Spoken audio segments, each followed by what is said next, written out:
इंसान के हर तरह के गम, दुख, दर्द, चिंता, परेशानी को मिटा देता है, पर इंसान उसके वचनों पे चलना शुरू कर दे, वचन मान के अमल करना शुरू कर दे, तो यकीनन मालिक कोई कमी नहीं छोड़ता।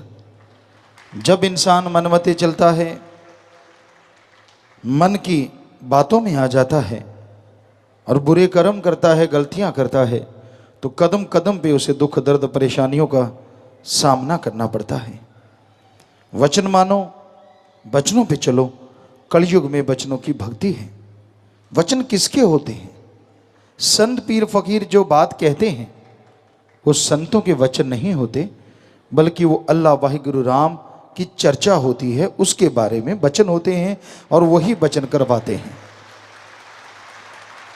वो बताते हैं कि ईश्वर परमपिता परमात्मा की भक्ति इबादत करो, कभी किसी से ठगी, बेईमानी, भ्रष्टाचार ना करो, सेवा सुमरण करते हुए आगे बढ़ो।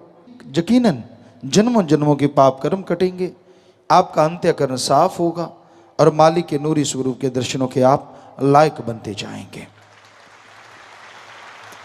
जैसे जैसे इंसान मनमते चलता जाता है, वैसे वैसे अपनी बेड़ी में बट्टे डालता जाता है और मालिक से दूर होता जाता है। सो मालिक की तमाम खुशियों के हकदार बन सकते हो, उसकी दयामय रहमत को हासिल कर सकते हो अगर वचनों पे रहते हुए उस पे अमल करो, सुमरन करो, सेवा करो, तो यकीनन उसकी कृपा होगी, यकीनन उसकी दयामय रहमत से आप लबरेज होंगे।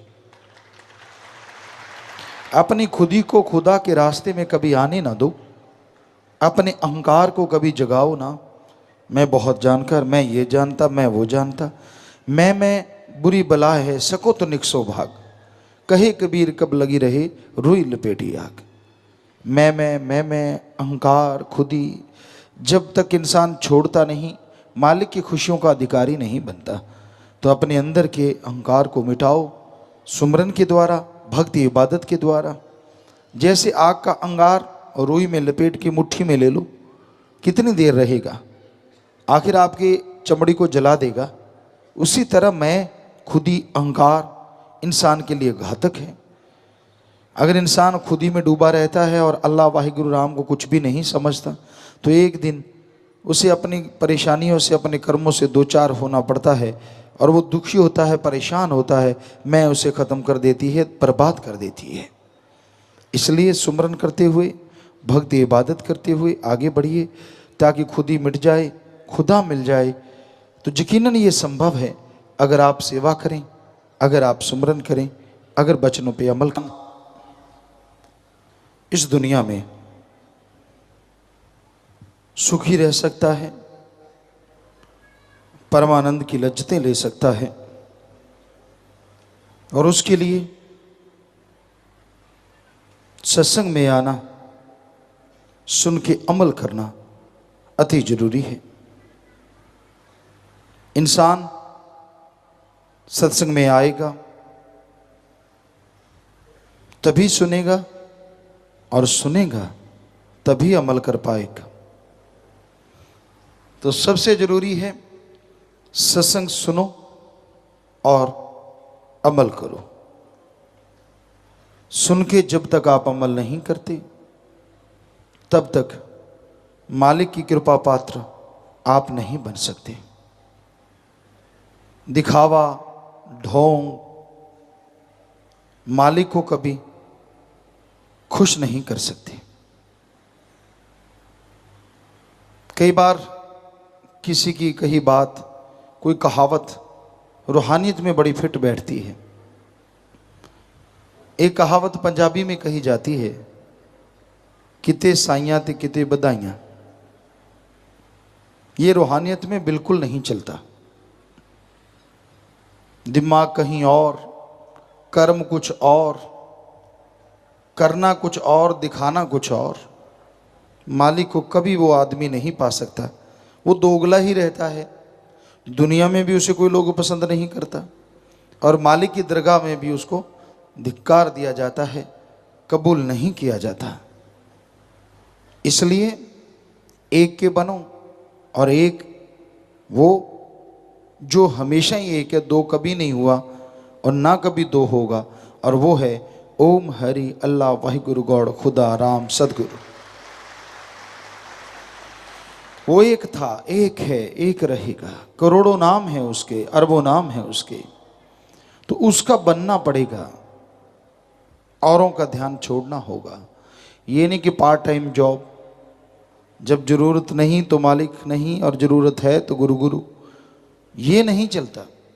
रूहानियत में एक रस होना पड़ता है, एक जैसे रहना पड़ता है।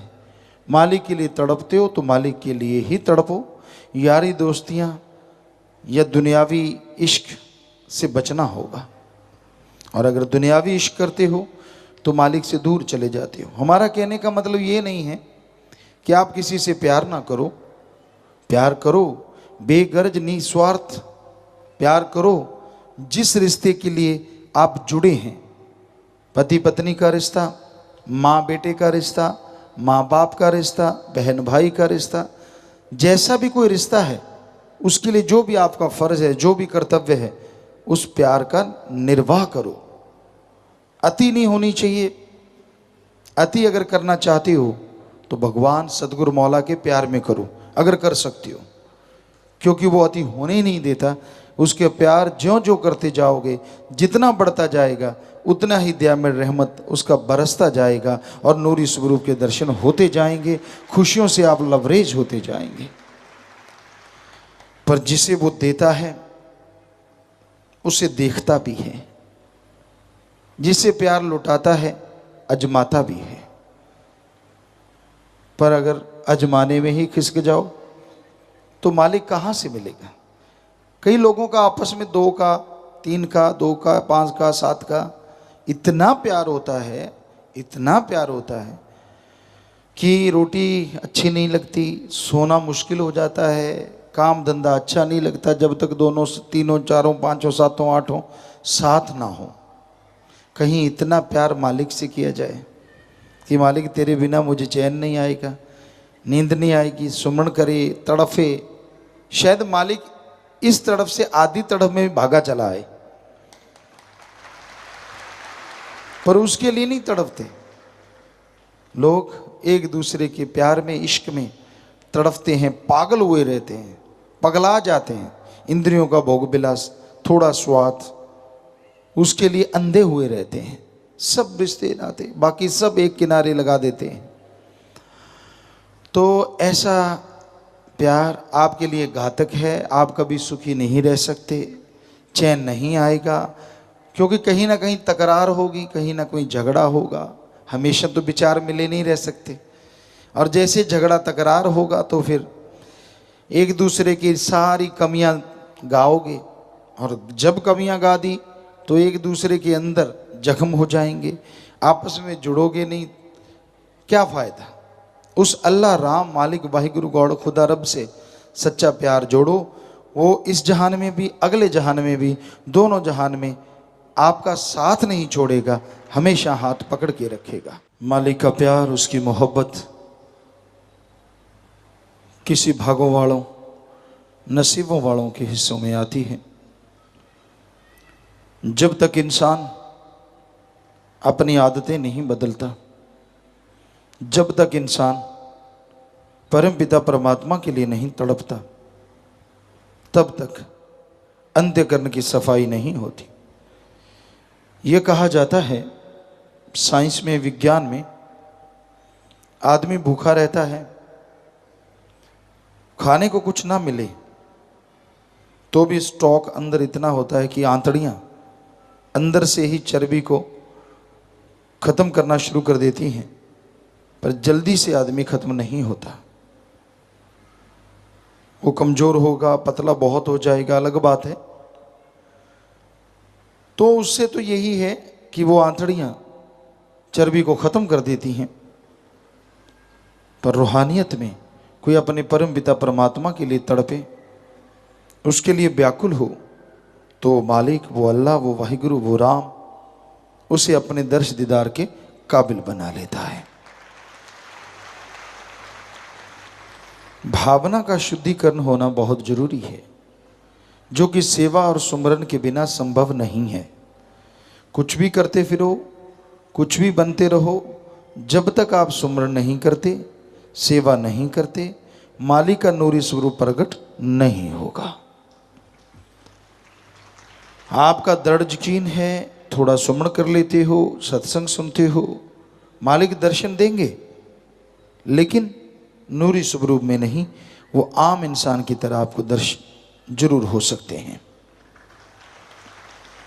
तो इसलिए आप मालिक को अगर देखना चाहते हैं, उसकी दया में रहमत के काबिल बनना चाहते हैं, नूरे जलाल का झलक पाना चाहते हैं, तो आप निरंतर सुमरण करो, टेंशन ना लो। कई लोग सुमरण करते हैं और टेंशन लेके बैठ जाते हैं। मैं सुमरण कर रहा हूँ, क्या दर्शन होंगे? मैं भक्ति कर रहा हूँ, क्या मुझे मालिक नजर आएगा?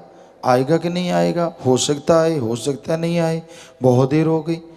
सवाल ही पैदा नहीं होता कि सुमरण में मन लग जाए। आपने तो सुमरण करना है, फल भगवान देंगे और 100% देंगे, ये गारंटी हम देते हैं। उसमें कोई टेंशन, कोई और चीज़ आपके दिलो दिमाग में नहीं आनी चाहिए कि ठीक है हम सुमरण करेंगे, हम भक्ति करेंगे, मालिक तू जाने तेरा काम जाने।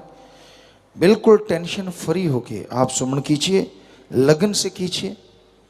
जैसे आदमी बाथरूम में नहाता है, आजकल के बच्चे क्या, पहले समय से अपने आप ही आपको खुशी है तो मुंह से गुनगुनाना शुरू कर देते हो जो आपको गीत अच्छा लगता है। बरसात हो रही है, अपने आप ही अंदर गीत शुरू हो जाते हैं, दिलो दिमाग में संगीत शुरू हो जाता है, आपकी भावना प्रबल हो जाती है, आप किसी एक तरफ बहते चले जाते हैं। उसी तरह सुमरण करना चाहिए। ठीक है, आप परमपिता परमात्मा को पाना चाहते हैं, वो मिलेगा, जरूर मिलेगा, पर वैसे ही जैसे आप बाथरूम सिंगर हैं वैसे गुनगुनाने लगते हैं, कितना अच्छा लगता है आपको, और यूं इको होती है, साथ में थोड़ा बाथरूम गूंजता है, आपको लगता है साज बज रहे हैं। मेरे जैसा तो गीतकार ही कोई नहीं, मैं तो बहुत बड़ा गायक हूँ। तो बाथरूम सिंगर हर कोई होता है, बाहर मुश्किल होती है। तो वो जो आप तड़प जाते हैं, आपको लगता है कि मैं तो कमाल कर रहा हूँ, वैसे ही आप अल्लाह मालिक परमात्मा की याद में तड़फो और वैसे ही उसे गुनगुनाओ, टेंशन लेके नहीं।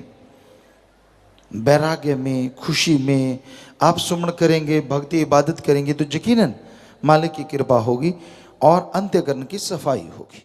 मालिक का नाम जलते बलते भट्ट इस कलयुग में आत्मा के लिए, जीवों के लिए मृत संजीवनी है। मर रही इंसानियत, तड़प रही इंसानियत को अगर कोई जिंदा रख सकता है, ओम हरि अल्लाह वाहिगुरु का नाम, उस ईश्वर का नाम जिसने सारी सृष्टि को साजा है,